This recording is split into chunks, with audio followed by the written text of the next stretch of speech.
नमस्कार दोस्तों, star coaching centre के यूट्यूब चैनल पर आपका स्वागत है। आज दोस्तों हम लोग पिछली क्लास में देखे थे द्रव्यमान एवं आवेश में अंतर, उसके बारे में हम आपको बताए थे। लेकिन आप लोग से एक रिक्वेस्ट करना चाहेंगे कि आप लोग नोट्स बनाइए, प्लीज इसका नोट्स बनाइए। नोट्स बनाएंगे तो आप लोग के लिए ही फायदा रहेगा और इसमें ध्यान देंगे। आज हम लोग द्रव्यमान एवं आवेश में अंतर, तो एक बार फिर से आप लोग को हम बता देना चाहेंगे द्रव्यमान एवं आवेश में अंतर। तो पहला दोस्तों, द्रव्यमान के बारे में अगर बात करें तो बताया गया है कि द्रव्यमान केवल धनात्मक होता है और आवेश धनात्मक एवं ऋणात्मक दोनों हो सकता है। द्रव्यमान केवल धनात्मक होगा और आवेश जो है धनात्मक एवं ऋणात्मक दोनों हो सकता है।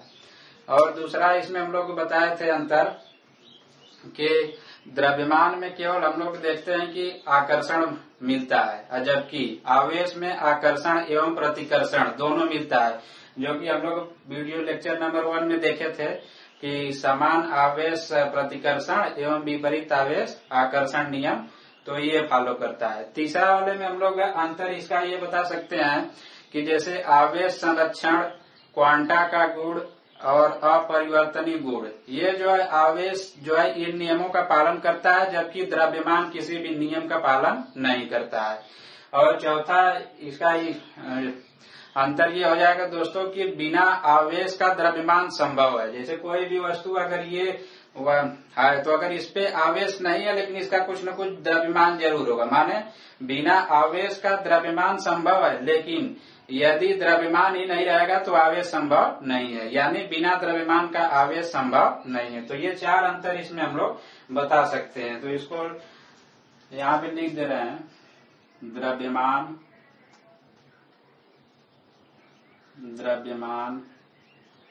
एक साइड में द्रव्यमान हो गया और दूसरे साइड में आवेश।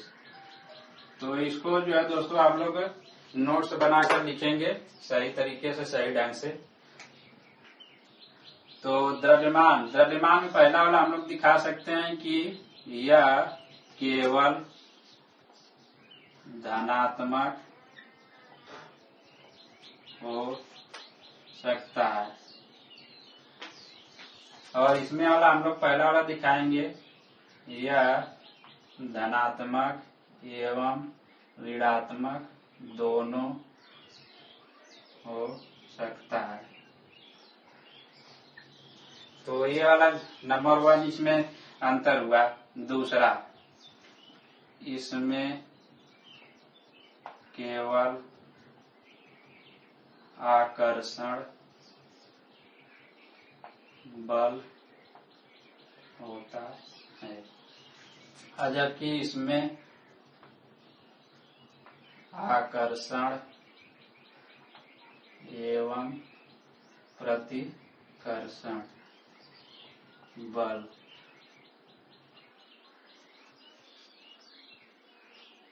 दोनों होता है। और तीसरा वाला इसमें दिखाएंगे कि यह किसी नियम का पालन नहीं करता है, जबकि इसमें आवेश संरक्षण, क्वांटम, या इसको हम लोग क्वांटा भी कर सकते हैं, क्वांटा, अपरिवर्तनीय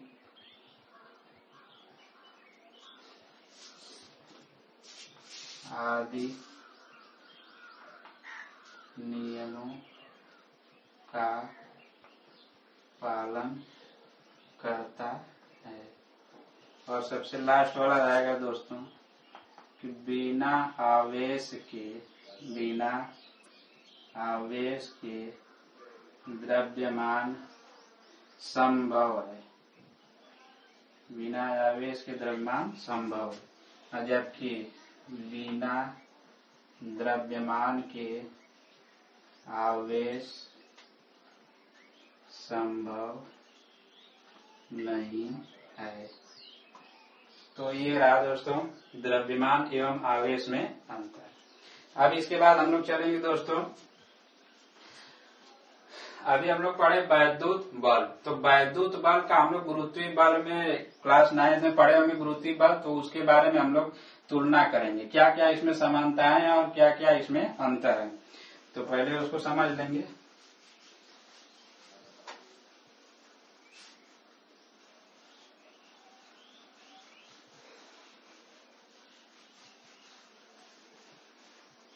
तो चलेंगे वैद्युत बल।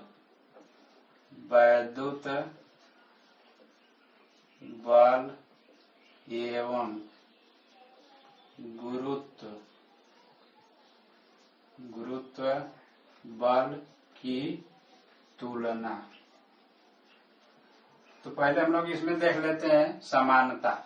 समानता क्या क्या है इसमें? समानता, तो समानता इसमें क्या है पहला देखेंगे हम लोग। पहला दोस्तों हम लोग जानते हैं कि जो वैद्युत बल होता है इसके लिए सूत्र निकाला गया था, यह बराबर के Q1 Q2 अपान में R²। और जबकि गुरुत्व बल के लिए हम लोग जानते हैं फार्मूला होता है यह बराबर G M1 M2 अपान में R²। तो यहाँ पे देखना है दोस्तों, ये बल जो हमारा वैद्युत बल है ये भी हमारा यह अनुक्रमानुपाती 1/R² है, जबकि जो गुरुत्व बल है यह अनुक्रमानुपाती 1/R²। मतलब हम लोग देख रहे हैं व्युत्क्रम वर्ग के नियम का ये भी बल फॉलो कर रहा है और ये वाला बल भी फॉलो कर रहा है। माने इसमें समानता में हम लोग पहला वाला क्या दे सकते हैं कि व्युत्क्रम वर्ग नियम का पालन करता है। मतलब जो वैद्युत बल और गुरुत्व बल दोनों ही व्युत्क्रम वर्ग नियम का पालन करता है या करते हैं, ऐसे भी कह सकते हैं, करते हैं। तो यहाँ पे कैसे करते हैं, यहाँ पे देख लिए हम लोग कि यह अनुक्रमानुपाती 1/R², माने यही जो है व्युत्क्रम, ये जो दूरी है ये व्युत्क्रम वर्ग यही है, ये इसका भी फॉलो ये वाला भी बल करता है और ये वाला भी बल करता है। माने इसमें समानता, दोनों में समानता क्या हुई कि व्युत्क्रम वर्ग नियम का पालन दोनों ही बल करते हैं। जबकि दूसरा वाला इसमें क्या होगा, दूसरा नंबर सेकेंड इसमें होता है दोस्तों कि जो वैद्युत बल और गुरुत्व बल है, वैद्युत बल और गुरुत्व बल दोनों ही केंद्रीय बल और संरक्षी बल है, दोनों ही केंद्रीय बल एवं संरक्षी बल है। तो संरक्षी बल के बारे में आप लोग को एक लाइन में बता देना चाहेंगे कि वह बल जिसके द्वारा किया गया कार्य शून्य होता है उसे हम लोग संरक्षी बल कहते हैं। तो ये इसकी समानता हो जाएगी दोनों बलों में कि दोनों बल केंद्रीय एवं संरक्षी बल हैं। तो दोनों ही वैद्युत बल और गुरुत्व बल दोनों ही क्या है, केंद्रीय एवं संरक्षी बल है। तो संरक्षी बल क्या होता है, संरक्षी बल ऐसा होता है जिसके द्वारा कृत कार्य अगर हम लोग निकालेंगे तो शून्य प्राप्त होगा। अब इसमें ये समानता हो गई। अब इसमें विभिन्नता देखेंगे। विभिन्नता क्या क्या होती है, विभिन्नता देख लेते हैं। समानता भिन्नता देख लेते हैं क्या क्या होती है। देखिए दोस्तों, इसमें पहले तो हम लोग देख रहे हैं कि पहली भिन्नता क्या होती है कि यहाँ पे हम लोग देख रहे हैं कि यह बराबर के Q1 Q2 अपान में R², जबकि यह बराबर G M1 M2 अपान में R²। तो अगर इसको अगर हम और फार्मूला में निकाले तो देखे थे कि 1/4 पाई एप्सिलॉन स्मॉल के Q1 Q2 अपान में R², जबकि इसको कितना भी तोड़ेंगे ये इतना ही रहेगा। तो इसमें हम लोग देख रहे हैं जो ये वैद्युत बल है ये के माध्यम का परावैद्युतांक, माने इस पर निर्भर करता है, माध्यम में निर्भर करता है कि जो हमारा कण जो वैद्युत आवेश है किस माध्यम में रखा है उस पर हमारा वैद्युत बल निर्भर करता है। जबकि गुरुत्व बल इस पर निर्भर नहीं करता है कि वो किस माध्यम में रखा है। तो हम लोग यहाँ से हम लोग इसमें भी भिन्नता कह सकते हैं कि वैद्युत बल माध्यम की प्रकृति पर निर्भर करता है।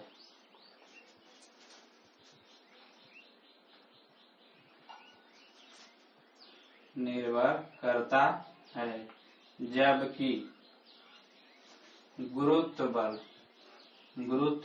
बल माध्यम की प्रकृति पर निर्भर नहीं करता है। मतलब ये वैद्युत बल जो हमारा किस माध्यम में रखा है उस पर निर्भर करेगा, लेकिन किसी भी माध्यम में रखा रहे गुरुत्व बल उससे कोई मतलब नहीं है।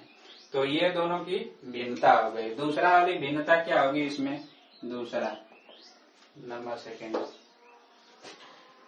कि वैद्युत बल आकर्षण एवं प्रतिकर्षण दोनों हो सकते हैं, दोनों हो सकते हैं, जबकि गुरुत्व बल में केवल आकर्षण होता है। तो दोस्तों यहाँ पे हम लोग देख रहे हैं कि ये इसका अंतर हो गया कि मतलब वैद्युत बल जो है माध्यम की प्रकृति पर निर्भर करेगा, और जबकि ये गुरुत्व बल माध्यम की प्रकृति पर निर्भर नहीं करेगा। और वैद्युत बल में आकर्षण एवं प्रतिकर्षण दोनों देखने को मिलेगा, और जबकि गुरुत्व बल में केवल आकर्षण देखने को मिलेगा। तो ये हुआ दोस्तों वैद्युत बल एवं गुरुत्व बल की तुलना। स्क्रीनशॉट इसका लेकर आप नोट्स बनाइए, चलेंगे आगे।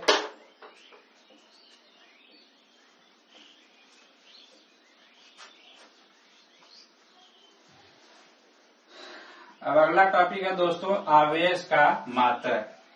इसको ध्यान समझेंगे, आवेश का मात्रक। आवेश का मात्रक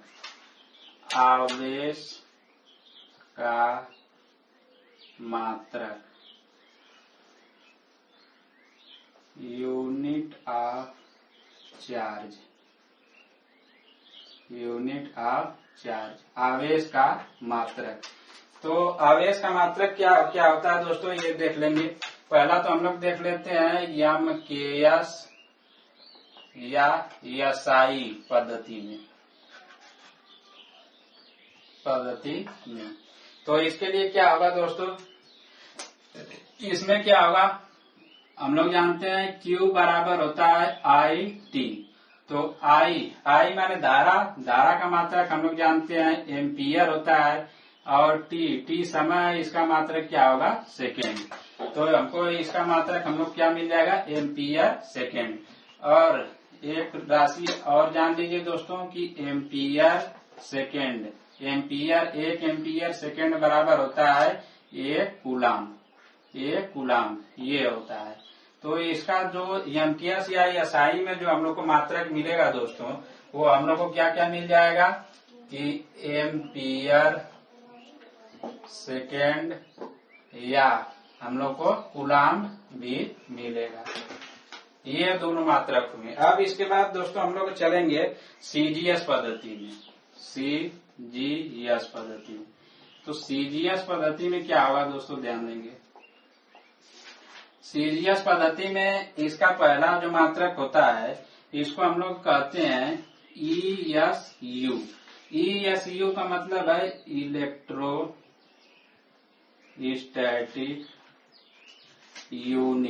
इलेक्ट्रोस्टैटिक यूनिट, या इसे एक और नाम से जानते हैं हम लोग, उसका नाम है स्टैट कूलाम। तो इसमें कूलाम और स्टेट कूलाम में क्या रिलेशन होता है इसको देख लेंगे यहाँ पे। तो 1 कूलाम बराबर 3 गुणा में 10 के घाते 9 स्टैट कूलाम, ये होता है। अब इसके बाद सीजीएस पद्धति में एक यूनिट तो ये होता है, दूसरा होता है EMU। EMU का मतलब होता है इलेक्ट्रोमैग्नेटिक यूनिट, या इसी को हम लोग कहते हैं एब कूलाम। तो एक कूलाम का भी हम लोग कूलाम में रिलेशन देख लें। जो दूसरा यूनिट होता है इलेक्ट्रोमैग्नेटिक यूनिट EMU, या इसी को हम लोग एक कूलाम भी कहते हैं। तो जो एक कूलाम, अगर कूलाम के फॉर्म में इसको देखें तो एक कूलाम बराबर, अगर देखेंगे एक कूलाम बराबर होता है 1/10 एक कूलाम। ये होता है 1/10 एक कूलाम। इसको ऐसे लिख सकते हैं। तो अब देखिए, अगर दोस्तों हम लोग को निकालना, अगर एक कूलाम और स्टेट कूलाम में अगर निकालना है रिलेशन, तो कैसे निकालेंगे? यहाँ पहले वाले से ही देख लीजिए। अगर एक कूलाम बराबर, इसको हम लोग लिख लें पहले, एक कूलाम बराबर 3 गुणा में 10⁹ स्टेट कूलाम, ये हो जाएगा दोस्तों। अब इसके बाद एक कूलाम का वैल्यू यहाँ से रख दीजिए। एक कूलाम माने होता है 1/10 एक कूलाम। तो ये रख देंगे हम लोग। अगर इधर मिलेगा 3 गुणा 10⁹ स्टेट कूलाम। तो यहाँ से एक ऐब कूलाम बराबर निकालेंगे तो मिलेगा हम लोग को, इधर 10 का गुणा हो जाएगा तो 10⁹ एक और जुड़ जाएगा 10⁻10 माने 10⁻10 स्टेट कूलाम। तो ये रिलेशन भी हमको मिल जाएगा। किसमें किसमें? एक कूलाम और स्टेट कूलाम। जबकि कूलाम स्टेट कूलाम और कूलाम एक कूलाम का ये रिलेशन है, और एक कूलाम स्टेट कूलाम का वो रिलेशन है। तो ये दोस्तों हम लोग का हुआ आवेश का मात्रक। इसको नोट्स में जरूर लिखेंगे आप लोग। चलेंगे अब आगे। तो आवेश का मात्रक के बाद हम लोग चलेंगे एक कूलाम को परिभाषित करना हम लोग को। तो एक कूलाम को परिभाषित करने के लिए बहुत पूछता है, तो इसको डिफिनीशन हम लोग देख लेंगे। डिफिनीशन फार्मूला से ही बनाया जाएगा फिजिक्स में। तो एक कूलाम को परिभाषित करना है तो देखिए क्या होता है। हम लोग कूलाम का फार्मूला पढ़े हैं, F बराबर 1/4 pi epsilon small k Q1 Q2 अपान में R²। तो यहाँ पे अगर दोस्तों मान लेते हैं यदि Q1 बराबर Q2 बराबर 1 कूलाम,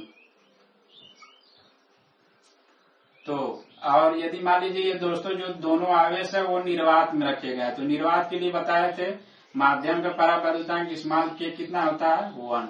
और मान लीजिए दोनों कितने दूरी पर रखे गए हैं? 1 मीटर की दूरी पर रखे गए हैं। तो इन दोनों के मध्य लगने वाला बल कितना हो जाएगा? 1/k 4 पाई एप्सिलॉन k का मान 1 होगा।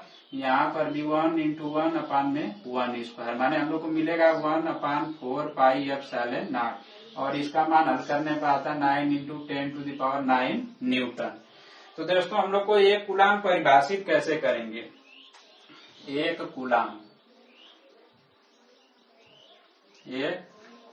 इसका डिफिनीशन कैसे निकालेंगे?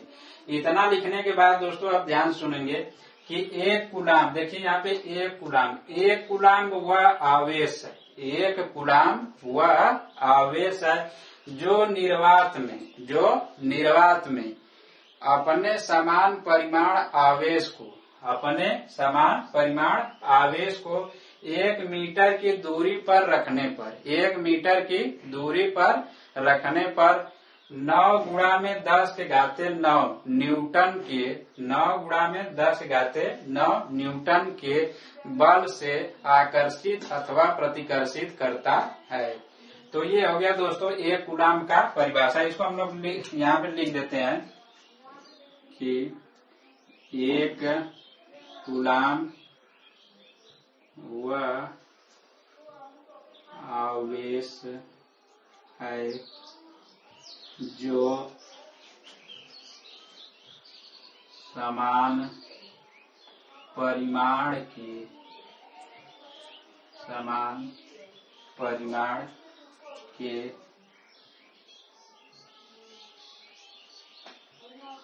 अन्य आवेश को निर्वात में 1 मीटर की दूरी पर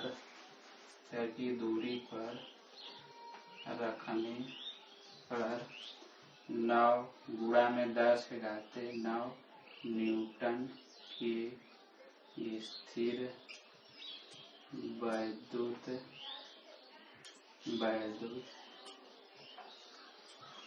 बल से आकर्षित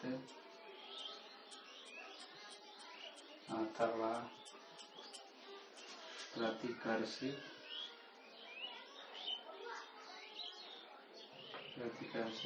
करता है।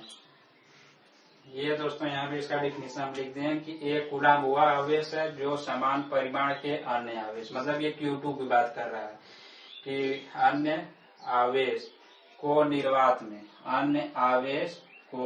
निर्वात में 1 मीटर की दूरी पर, यहाँ पे दिखा रहा है r बराबर 1 मीटर, 1 मीटर की दूरी पर रखने पर कितने न्यूटन का बल, 9 × 10⁻⁷ न्यूटन के स्थिर वैद्युत बल से आकर्षित अथवा प्रतिकर्षित करता है। तो ये एक कूलाम का डिफिनीशन हुआ। एक कूलाम को हम लोग इस तरह से डिफाइन कर सकते हैं। अब इसमें जो है दोस्तों कूलाम के नियम पर हम लोग 1-2 प्रश्न देख लेंगे, कैसे इसको सॉल्व करते हैं। तो कूलाम के नियम पर हम लोग प्रश्न देखेंगे, कैसे इसको सॉल्व करेंगे।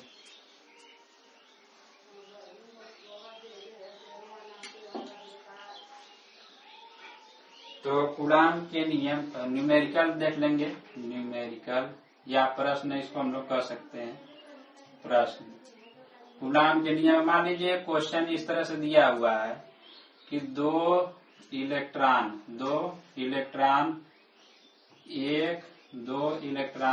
1 एंगस्ट्रॉम की दूरी पर निर्वात में रखे हुए हैं, उनके मध्य लगने वाले बल तथा बल की प्रकृति ज्ञात कीजिए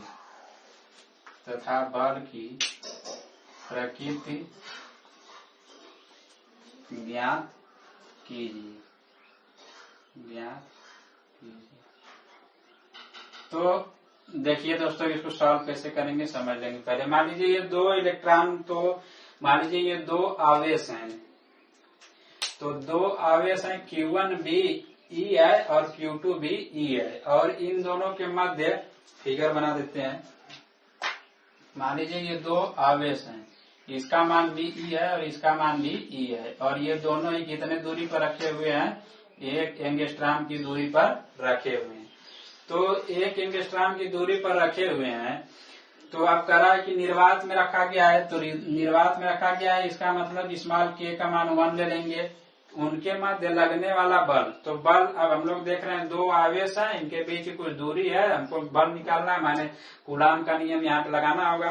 फिर कहा तथा बल की प्रकृति, तो बल की प्रकृति क्या होगी, देख रहे हैं कि दोनों आवेश हैं, इलेक्ट्रॉन दोनों देख रहे हैं, इलेक्ट्रॉन पर दोनों निगेटिव चार्ज होंगे, तो दोनों एक दूसरे को प्रतिकर्षित करेंगे। तो जो बल की प्रकृति होगी क्या होगी, प्रतिकर्षण की प्रकृति होगी। तो इसमें फार्मूला से हम लोग निकाल लेते हैं दोस्तों। F बराबर हम लोग को मिलता है 1/4 पाई F0 small k Q1 Q2 अपान में r²।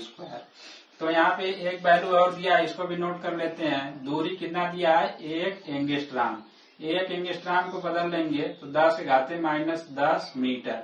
तो कुछ राशि है यहाँ पे दोस्तों हम लोग बता देंगे, वैसे क्लास 11th में पढ़े होंगे, लेकिन बता दिया जा रहा है। 1 एंगस्ट्रॉम बराबर होता है 10⁻⁻10 मीटर। और कूलाम वाले में भी 1 मिली कूलाम लिखा है, इसके बराबर होता है 10⁻³ कूलाम, और होता है 1 माइक्रो कूलाम बराबर 10⁻6 कूलाम, और 1 नैनो कूलाम बराबर होता है 10⁻9 कूलाम, और 1 पीको कूलाम बराबर होता है 10⁻12 कूलाम। इसको नोट कर लेंगे दोस्तों, ये काम देगा हमेशा। तो अब यहाँ पे देख रहा है कि ये एंगस्ट्रॉम में है, 10⁻10 इसको कर लेंगे तो किसमें चेंज हो जाएगा, मीटर में चेंज हो जाएगा। अब इसके बाद दोस्तों हम लोग क्या करते हैं कि वैल्यू रख देते हैं।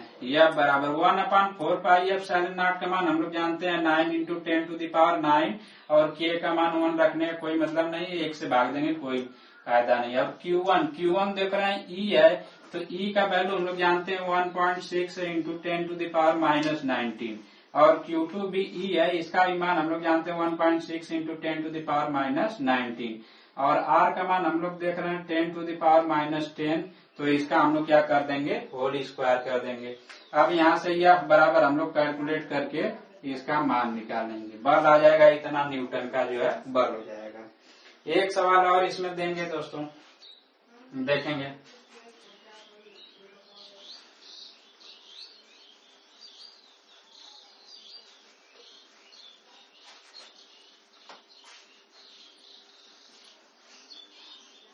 कूलाम के नियम पर इसी तरह सवाल होगा, केवल एक सवाल और थोड़ा सा अगर अलग टाइप में देगा तो मान लीजिए दोस्तों ये इस तरह से त्रिभुज है और ये तरह त्रिभुज है और सबकी भुजा जो है बराबर है। मान लीजिए ये 10 सेंटीमीटर, ये भी 10 सेंटीमीटर और ये भी 10 सेंटीमीटर है, तो और प्रत्येक कोण भी इसमें जो है 60 डिग्री का है। तो हम लोग इसमें कह सकते हैं कि समबाहु त्रिभुज है ये। तो जब समबाहु त्रिभुज के तीनों कोनों पर मान लीजिए कि 2 माइक्रो कूलाम की आवेश रखे हैं, यहाँ पर भी 2, यहाँ पे पॉइंट ए है और ये पॉइंट बी है और ये पॉइंट सी है, सभी कोनों पर 2 माइक्रो कूलाम के आवेश रखे हुए हैं, और जबकि हमको पॉइंट ए पर हमको परिणामी बल निकालना है। तो पहले देख लेंगे दोस्तों कि जो FAB की दिशा में बल लगेगा वो FAB, क्योंकि यहाँ पे देख रहे हैं इस पॉइंट पे बल निकालना है, तो इसके कारण भी इस पे बल लगाया जाएगा और इसके कारण भी इस पे बल लगाया जाएगा।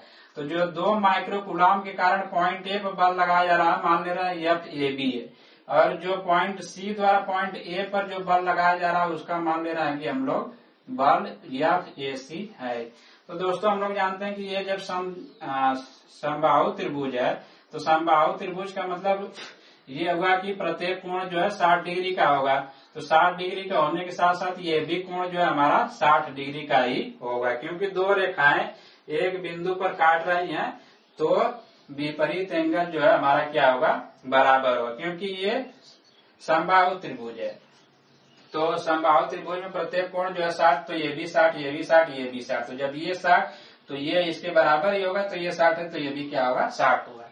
अब इसके बाद दोस्तों हम लोग देख रहे हैं इसमें 2 बल प्राप्त हो रहा है, FAB भी प्राप्त हो रहा है और FAC भी प्राप्त हो रहा है। तो क्लास 11th में आप लोग पढ़े होंगे कि यदि 2 राशि इस प्रकार से मिले तो उसका परिणामी निकालने के लिए हम लोग क्या करते हैं, मान लीजिए इसका परिणामी F है, तो इसके लिए फार्मूला अगर याद होगा आप लोग को, तो देखेंगे क्या होता है, FAB का होल स्क्वायर प्लस F, माने अगर मान लीजिए कोई 2 वेक्टर A और B है, इसका परिणामी F है, तो यह बराबर क्या होता है, A square plus B square अब प्लस 2AB और इसी में इंटू में क्या होता है, cos थीटा होता है। तो यहाँ पे हम लोग देखेंगे F बराबर लगा देंगे FAB, तो FAB का मान हम लोग को अभी पता नहीं है, तो FAB को इसी तरह रहने देंगे, या इन दोनों के मध्य हम लोग चाहे तो बल निकाल सकते हैं। FAB का मध्य हम लोग बल निकालेंगे प्लस FAC के मध्य बल निकालेंगे प्लस 2 FAB का मान गुणा में FAC का मान और कास। अब देख रहे हैं कि दोस्तों FAB और FAC इन दोनों के मध्य कोण कितना है, 60 डिग्री का। तो यहाँ पे देख रहे हैं कास कितना हो जाएगा, 60, कास 60 डिग्री। तो यहाँ पे FAB निकाल सकते हैं आप लोग दोस्तों, जिस तरह से हम पूछा क्वेश्चन आप लोग को बताएं, मतलब इसके और इसके मध्य लगने वाला बल 1/4πε0 Q1 Q2 अपान में R स्क्वायर, वहां से FAB निकल जाएगा। उसी तरह से 1/4πε0 Q1 Q2 अपान में R स्क्वायर करके FAC भी निकालेंगे, वही वैल्यू यहाँ पे रख दिया जाएगा। तो यह बराबर जब इसमें आप लोग दोनों वैल्यू रख देंगे, FAB का होल स्क्वायर प्लस FAC का whole square plus 2FAB into FAC और कास 60 का मान हो जाएगा 1/2। तो इसको सॉल्व करने के बाद आप लोग का आंसर यहाँ पे न्यूटन में हो जाएगा। तो इस तरह से जो है सवाल आप लोग लगा लेंगे, किसका, कूलाम के नियम का जो फार्मूला दिया गया है उस पे 2 टाइप के सवाल बता दिए गए, अगर पूछना रहेगा तो इसी में से पूछेगा। तो आज के लिए बस इतना ही हम लोग करेंगे। फिर अगले टॉपिक में हम लोग देखेंगे वैद्युत क्षेत्र। तो वैद्युत क्षेत्र देखेंगे, फिर इसके बाद वैद्युत बल रेखाएं देखेंगे। तो उसमें हम लोग पढ़ेंगे। उसके बाद जो हमारा आएगा वैद्युत द्विध्रुव, वो इम्पोर्टेंट है बहुत, क्योंकि हर साल पूछता है। तो इसको दोस्तों आप लोग नोट्स बनाते रहिए और हर चैप्टर को नोट्स बना के प्रिपेयर करते रहिए। और प्रत्येक वीडियो को प्रत्येक लोग जो है एक शेयर और एक लाइक अवश्य करें। आज के लिए बस इतना ही। धन्यवाद।